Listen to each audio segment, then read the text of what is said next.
Good morning. So many things in life are ironic, are they not? When you do everything right and things don't turn out, or you do everything wrong and they do turn out. I'm going to talk about something that's very ironic, in that we typically expect bad things to happen, and yet beautiful things tend to happen because of it. I'm going to be talking about vulnerability. Vulnerability is one of those things that is so difficult for human beings. We live in a world where we reward vulnerability and at the same time are so scared to be vulnerable on our own. And that comes from so many situations in the past, maybe at school or your childhood home, or whatever it's been in your past relationships, where we've put ourselves out there and we've been really hurt. And typically the way our brain processes this information is, don't be vulnerable. That's dangerous. Don't do anything that you could cause some more pain for you. And yet it's the exact opposite of what we need to do for relationships. I'm going to make a statement here. I'm going to repeat it probably a couple of times because it's such an important statement. Vulnerability is the key. I'm going to be careful with this. Vulnerability is one of the keys, maybe one of the greatest keys to everything you want in life. I'm going to explain that a little bit. Vulnerability is one of the keys, if not the key, to everything you want in life. And the reason I'm saying that is because everything, or almost everything we want in life, really focuses on relationships. Yeah, your relationships with your family members, with your partner, with your children, with friends, with colleagues, with clients, with employers, with whoever it is, employees. Everything around us comes back to relationship. And so much of social media right now pushes things out there, and almost now people are too vulnerable in awkward ways, and there's weird stuff that happens because it's not real relationship. But I want to challenge you today to practice becoming more vulnerable. Now, I'm going to define it a little bit really quickly. Becoming more vulnerable, in my opinion, becoming more vulnerable is not sharing every deepest, darkest secret that has ever taken place in your life. That's not what being vulnerable is. That's oversharing. And it's awkward, and it's something that typically doesn't get a great reaction overall. It doesn't bring people closer together. What does bring people closer together and draws people in towards you is when you share something that connects with the audience and where they're at in the moment, by sharing something of pain or something that's taken place in your own life. It's not always pain. Sometimes it's deepest desires. Often we think about vulnerability as pain or like horrible things that have happened to us. Vulnerability can happen in many ways. I've shared, with a few select people, I've shared my mission statement, my personal mission statement. Whenever I share that, there's nothing negative about it.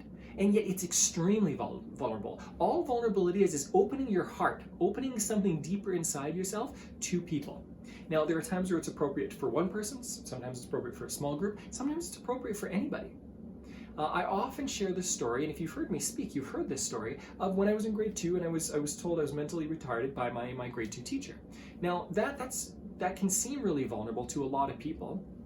I've shared it enough that it's not super vulnerable for me any longer, but what you will find out is that as you practice vulnerability, that's what happens, is you start to go, wait a second, this is actually not all that scary anymore.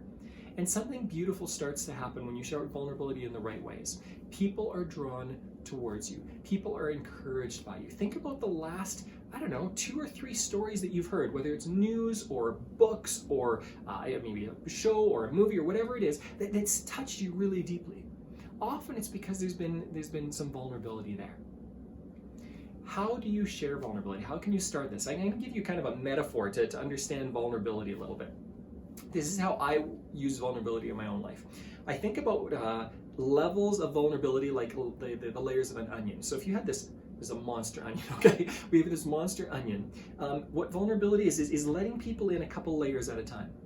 And it's not appropriate to cut it in half and share your core with everyone. That's not the way it works. It's not appropriate, again, to every relationship. But what vulnerability is letting people in a little bit deeper. And as we encourage people, as we help people, as we let them in and they show that they are safe for us, we let them in a little bit more.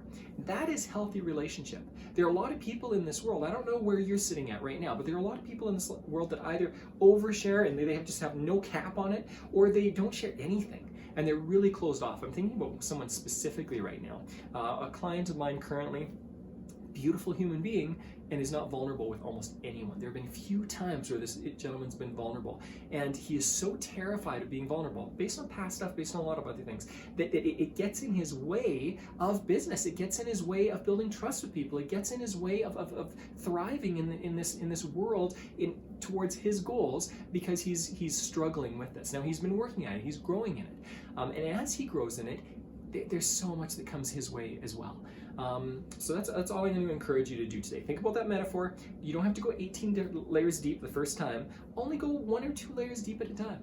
And as people show that they're trustworthy, you can go a little bit deeper. Test it out. Try it out. Do this with your audience. Do it with others. And you will see the magic of vulnerability, the irony of vulnerability, that we're so terrified to do it, and yet when we do it, people are drawn closer to us. They feel so much closer to us. We will end up having deeper relationships. I'm constantly vulnerable with my kids, with my wife, things where I'm afraid or I'm excited or whatever it is, sharing parts of who I am.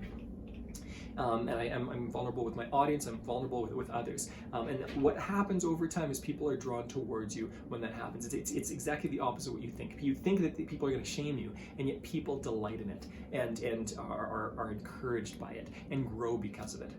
Today, your only action step is to practice 1 layer of vulnerability with somebody that you can think of right now. Think of somebody and practice 1 layer deeper vulnerability with that individual. Enjoy your day.